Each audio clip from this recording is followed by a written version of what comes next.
Megastar Shakib খানের পাওয়ার Bangladesh film ইন্ডাস্ট্রিতে কতটা সেটা আবারও একবার প্রমাণিত হবে। বাংলাদেশে এখনো পর্যন্ত যে সিনেমার গানগুলো 100 মিলিয়ন প্লাস ভিউজ হয়েছে, এরকম 15টা গানের মধ্যে যদি আমরা দেখি তাহলে মিনিমাম 6টা-7টা গান মেগাস্টার শাকিব খান অভিনীত সিনেমার। তো মানুষ যে কতটা মেগাস্টার শাকিব খানকে পছন্দ করে বা তার অভিনীত সিনেমার গানগুলো কতবার করে দেখে প্রত্যেকদিন এখনো, এটা বলবার মতন একটা ব্যাপার।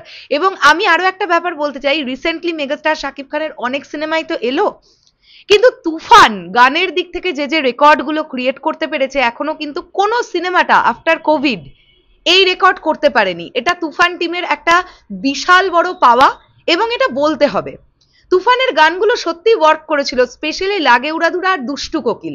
লাগে উড়াধুরার থেকেও বেশি দুষ্টু কোকিল এখনো পর্যন্ত আমাদের পশ্চিম বাংলায় কোনো একটা বিসর্জন বলি বা কোনো একটা আনন্দের অনুষ্ঠান বলি, ছেলেপুলেরা যখন নাচানাচি করে সেই মোমেন্টে দুষ্টু কোকিল লাগে উড়াধুরা এই গানগুলো বাজতে শোনা যায়। তাহলে তোমরা এখান থেকেই তো বুঝছো যে ওয়ার্ল্ড চার্টবাস্টারে এই যে তুফানের গানগুলো যে ঢুকেছিল কতটা জনপ্রিয়তা পেলে এটা সম্ভব হয়। আমরা এখন এই ভিডিওতে কথা বলবো এমন 15টা গান নিয়ে, যে 15টা গান 100 মিলিয়ন প্লাস ভিউজ গেছে। আমি তো জাস্ট 100 মিলিয়নটা গন্ডির জন্য একটা বললাম।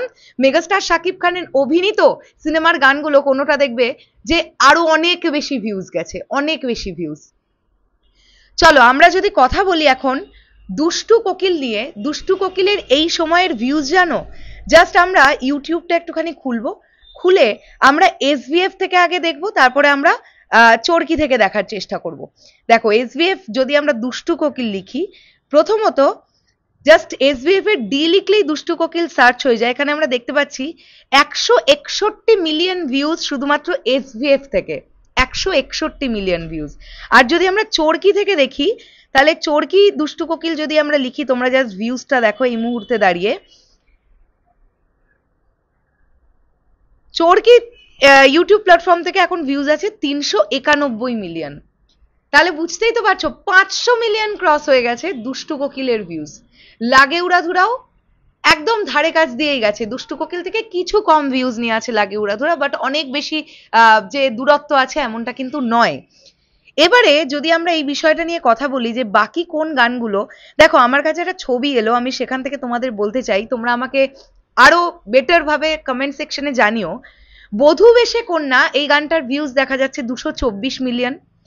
লাগে উড়াধুরা 330 মিলিয়ন, বাট আমি শিওর দুটো ইউটিউব চ্যানেল মেলালে 330 মিলিয়নের বেশি আছে। বিধি তুমি বলে দাও এই গানটা 118 মিলিয়ন। ওহে শ্যাম এই গানটা 140 মিলিয়ন। দুটি মনে লেগেছে জোড়া শাকিব ভাইয়া আছেন এই গানটিতে 101 মিলিয়ন। প্রেমের সমাধি ভেঙে 136 মিলিয়ন।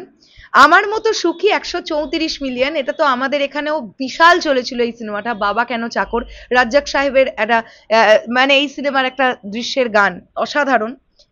আচ্ছা, একদিকে পৃথিবী এই গানটা 100 মিলিয়ন। ও প্রিয়তমা 120 মিলিয়নের থেকে অনেক বেশি ভিউজ, এখানে লেখা আছে 120 মিলিয়ন। ডানা কাটা পড়ি গানটার ভিউজ 123 মিলিয়ন। দিল দিল দিল গানটার ভিউজ 138 মিলিয়ন। তুই কি আমার হবি রে এই গানটা 127 মিলিয়ন। খায়রুন রো এটা তো ব্লকবাস্টার গান ছিল, আমাদের এখানে এখনো বাজতে শোনা যায়, 244 মিলিয়ন। তারপরে দেখ না ও রাসিয়া এই গানটা 123 মিলিয়ন। এই মোটামুটি এখন একটা লিস্ট পাওয়া যাচ্ছে। তো এখানে আমি যতগুলো গান বললাম মিনিমাম 5টা থেকে 6টা গান শাকিব ভাইয়া অভিনীত সিনেমার গান। তাহলে তোমরা ভাবো, একদিকে বাকি 7টা 8টা আর একদিকে একটা মানুষ অভিনীত গান 6টা 7টা এরকম রেকর্ড জেনারেট করেছে।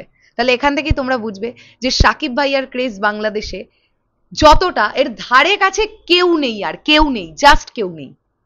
শেষ করলাম ভিডিওটা, তোমাদের কি বক্তব্য কমেন্ট করে জানিও। তাহলে এখনের জন্য টাটা।